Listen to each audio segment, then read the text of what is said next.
Tekan tombol subscribe dan tekan tombol lonceng untuk mendapatkan notifikasi video terbaru dari kami. Selamat mengikuti.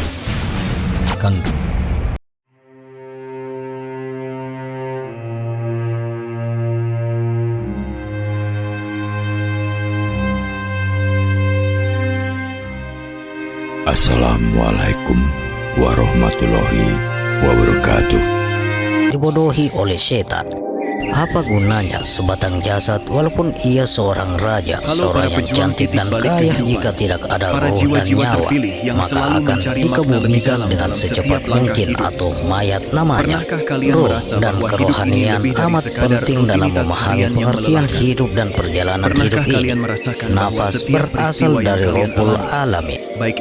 Bagaimana mengenal turunnya dan naiknya nafas ini dari sebatang tubuh yang tidak ada hawi dan kuah?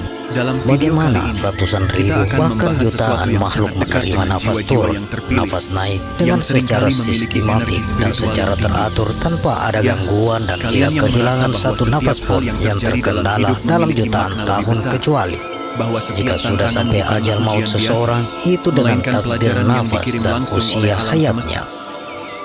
Nafas adalah sumber kehidupan. Tanpa nafas hancurlah kehidupan.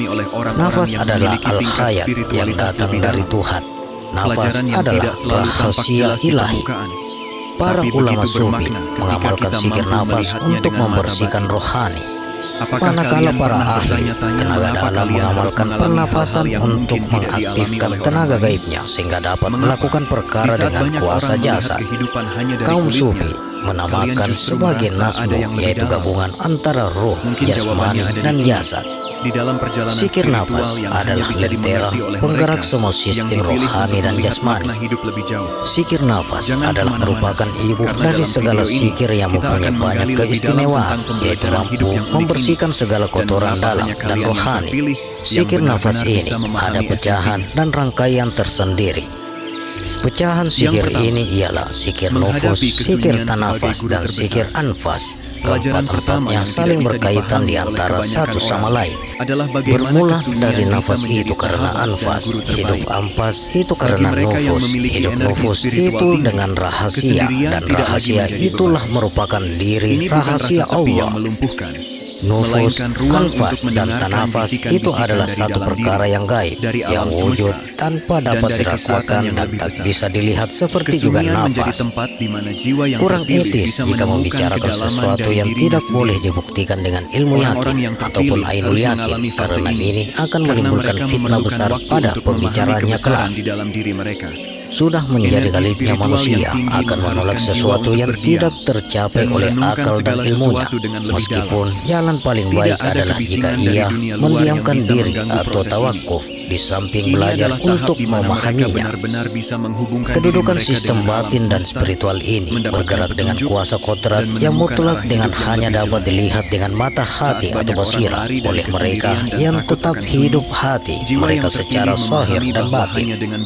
Tanpa ilmu mata hati, memang hati tidak akan terbuka dan hidup, dan tidak akan dapat memperhatikan keajaiban hati ini. Kedudukan anfas ialah di hidung, kedudukan tanafas di telinga, kedudukan nufus di jantung, kedudukan nafas ialah di mulut. Anfas, nafas, tanafas, dan nufus ini merupakan satu kuasa atau keadaan yang keluar masuk atau bergerak dalam tubuh seseorang manusia. Apakah insan mudah memahami pergerakan sistem spiritual dan rohani ini tanpa mengenal rohnya dan ilahnya? Sekali-kali insan tidak akan mengenal Rabbnya yang tanpa ilmu kalimat la ilaha illallah.